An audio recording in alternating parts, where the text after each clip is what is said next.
সংগঠনের প্রতিষ্ঠাতা তুন Myat nine.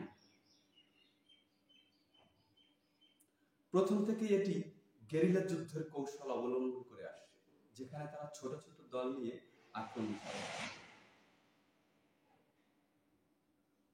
এই সংঘর্ষগুলি মিয়ানমার সামরিক বাহিনীর বিরুদ্ধে এবং রাখাইন রাজ্যের অধিকার রক্ষার জন্য চালানো হয়। আরাকান আর্মি কিছু স্পষ্ট লক্ষ্য নিয়ে কাজ করছে।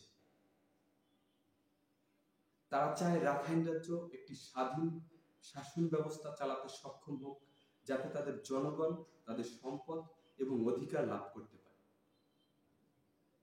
রাখাইনের প্রাকৃতিক সম্পদ যেমন তেল, গ্যাস, সমুদ্র বন্দর যাতে স্থানীয় জনগণের জন্য ব্যবহৃত হয়, তাদের এই দাবি।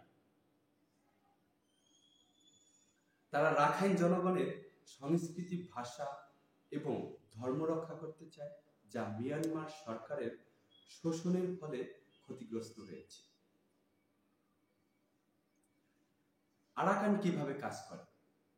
আরাকান আর্মি গেরিলা বাহিনী হিসেবে কাজ করে, অর্থাৎ ছোট ছোট দল তৈরি করে সশস্ত্র আক্রমণ চালায় এবং দ্রুত পালিয়ে যায়। এই বাহিনীর সদস্য সংখ্যা আনুমানিক 20,000 থেকে 25,000-এর মতো। তাদের মূল উদ্দেশ্যগুলো হলো মিয়ানমারের সামরিক বাহিনীকে দুর্বল করে দেওয়া এবং স্থানীয় জনগণের মধ্যে সমর্থন তৈরি করা। রাখাইন রাজ্যে সংঘর্ষের প্রভাব। এই সংঘর্ষের প্রভাব দেখা গেছে বিশেষ করে রাখাইন রাজ্যের সাধারণ জনগণের উপর। হাজার হাজার মানুষ তাদের বাড়ি ছেড়ে পালিয়েছে। খাবার ও চিকিৎসা সরঞ্জামের অভাব দেখা দিয়েছে। রাখাইন মানুষ আশ্রয়ের জন্য বাংলাদেশে আশ্রয় নিচ্ছে।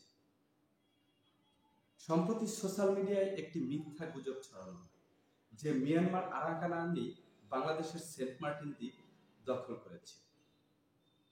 তথ্য বিশ্লেষণ। এই গুজব প্রথমে ছড়ানো হয় কিছু সোশ্যাল মিডিয়া অ্যাকাউন্টের মাধ্যমে 30 ডিসেম্বর 2024 থেকে।